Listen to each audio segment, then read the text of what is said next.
Hello there everybody, welcome to one more video. In this video, I got a question that was like this. TARY, is going no contact the only solution? And I'm going to answer this question and I'm going to take a look at two different things that are really important here. But before we get to the answer, I just want to let you guys know that on March, 9th? Yes, 9th, we are opening the Inner Mastery Lab cart. So if you suffer childhood narcissistic abuse and you don't understand what's going on or how to find the courage and wisdom in order to take really important steps in the direction of your mental health and your happiness, then this digital 10-week program might be what you're looking for. Click on the link in the description of this video, all right?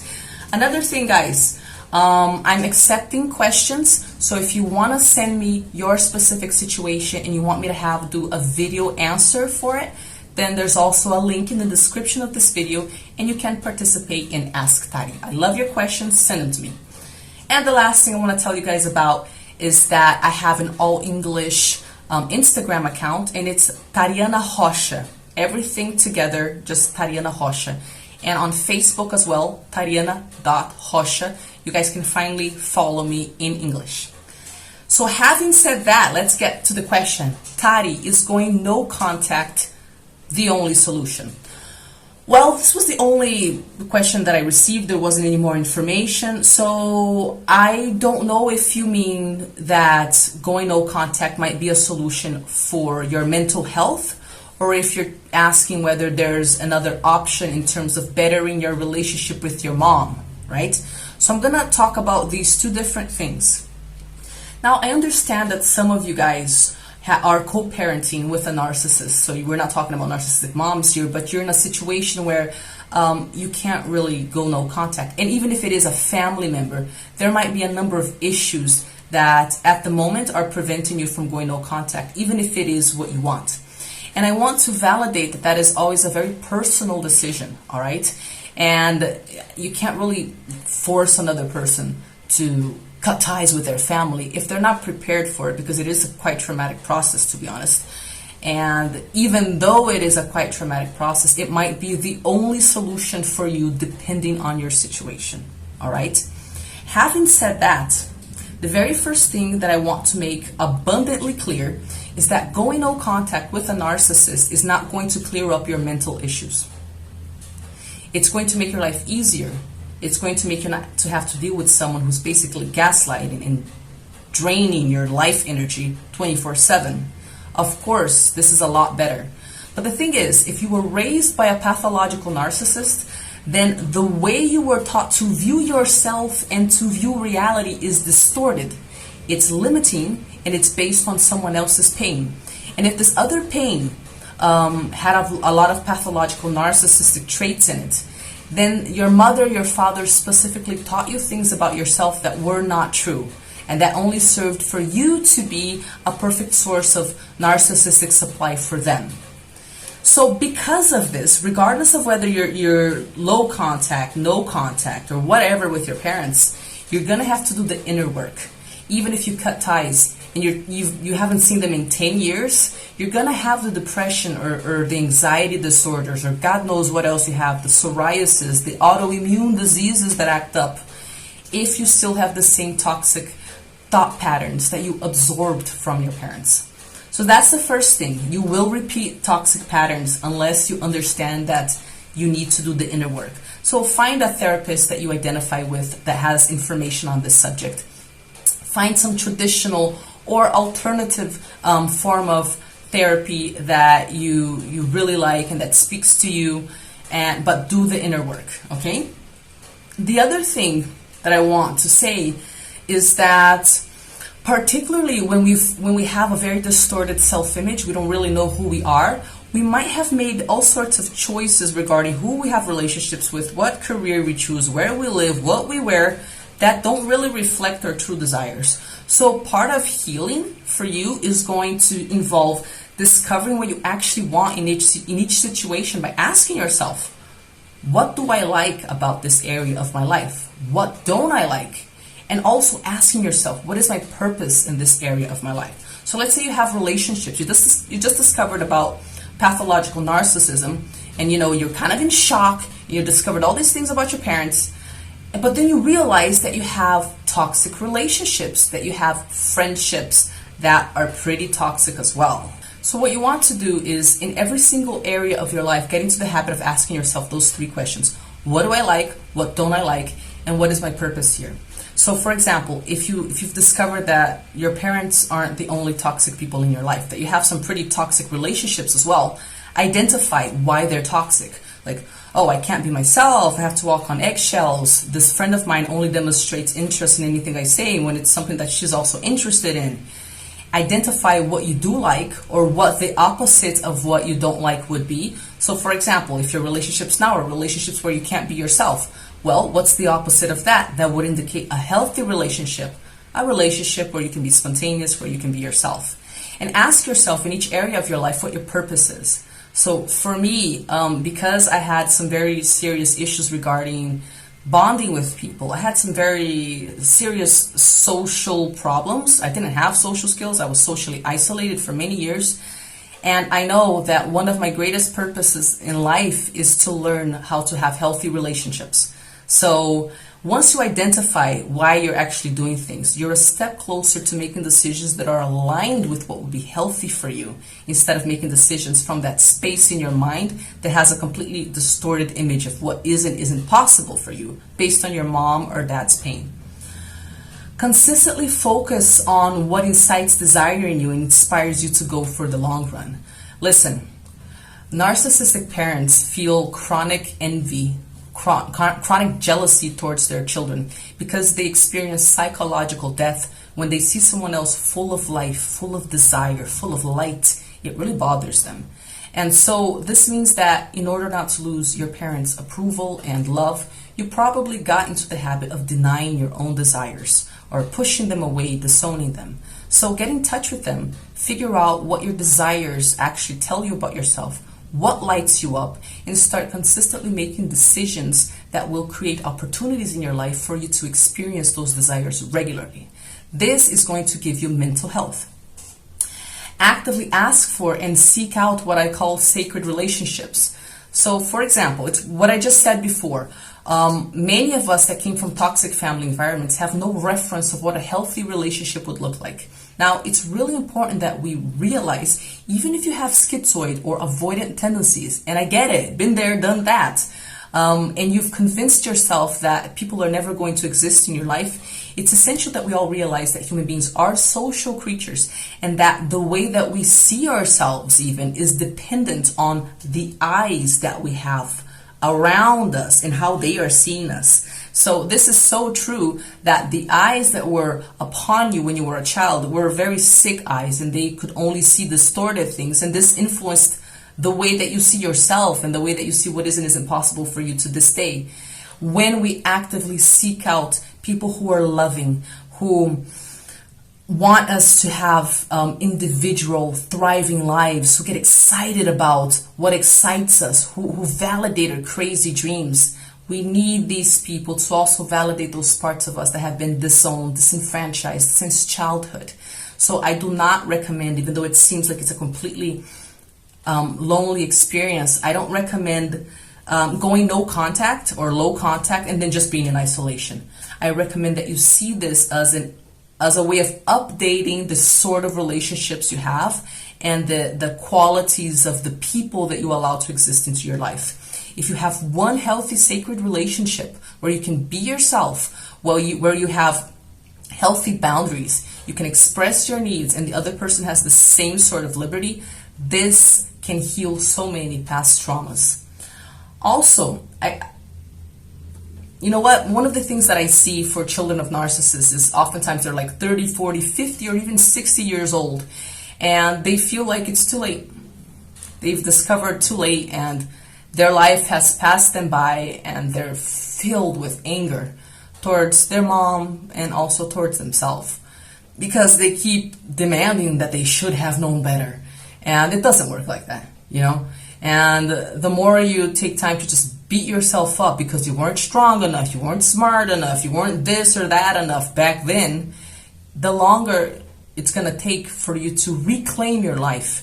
So what I recommend, whether you go no contact or low contact, or you just use the gray rock method, I recommend that you accept starting where you're at with what you got right now, and that you never allow yourself to tell yourself, this isn't good enough. There is no way out of this dark labyrinth I'm in. It's too late. Whatever life has placed in front of you, however small it may be, just convince yourself that it's there because there's a solution.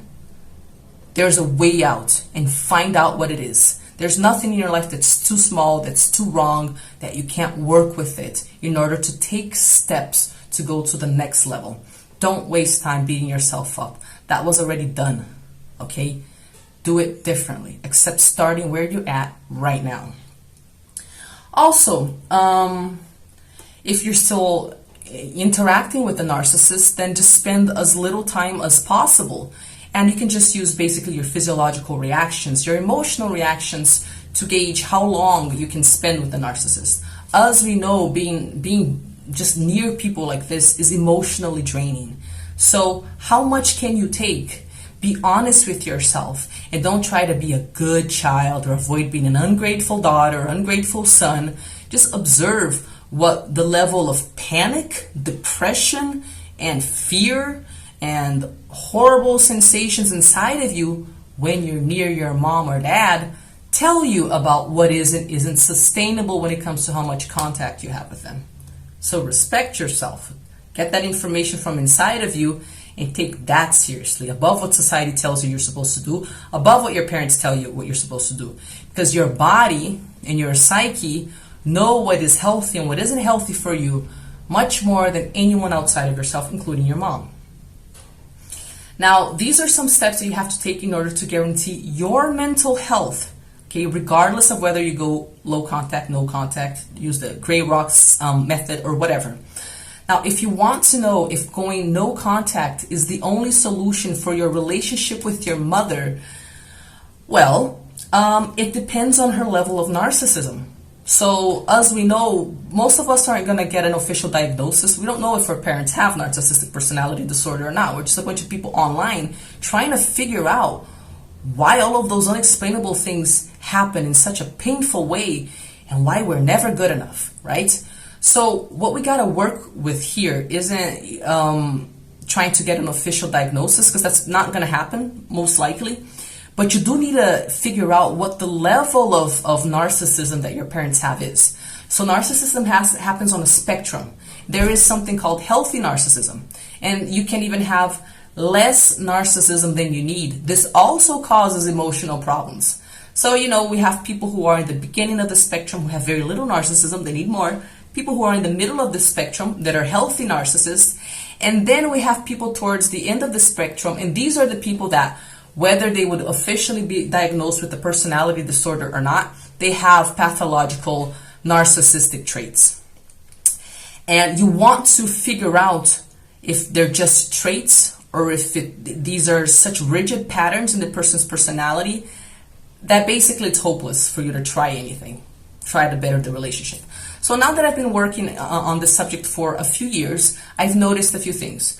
I attract a lot of people who might not actually have parents who have narcissistic personality disorder, but they see value in the videos because my videos aren't about diagnosing your mom or dad. They're about helping you build a sense of self. And this is useful regardless of your parents' diagnosis or lack thereof.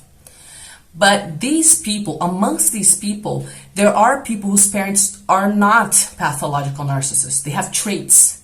And the way that you want to make the relationship get better is you want to figure out how much this narcissist, this person with pathological narcissistic traits, is capable of getting in touch with their own heavy emotions. Can they feel vulnerability? Can they feel shame? Can they feel loneliness? Can they express that they're wrong? Narcissism, pathological narcissism, is a defense against these really heavy emotions that make the person realize that they aren't grandiose and invulnerable. And in order to keep up the appearance of grandiosity, they must use the narcissistic psychological defense to ward off such feelings. And this is why when people do have this personality disorder, they cannot admit when they're wrong. So when it comes to your mom or your dad, Do you ever remember them admitting they were wrong? So this is important. If you can never remember any moment in your life where, you said something about your needs to them and they responded with, oh my God, I'm sorry. I didn't know that was happening that way. I'll make an effort to change. And then, they actually made the effort to change. Then you might be one of the lucky ones. It might just be that you always felt intimidated and you never really expressed yourself as a mature adult to your parents. If you try to express your needs to them whilst focusing on what you need and not attacking them, and you notice that there's some positive feedback, then your mom or dad might just have pathological traits.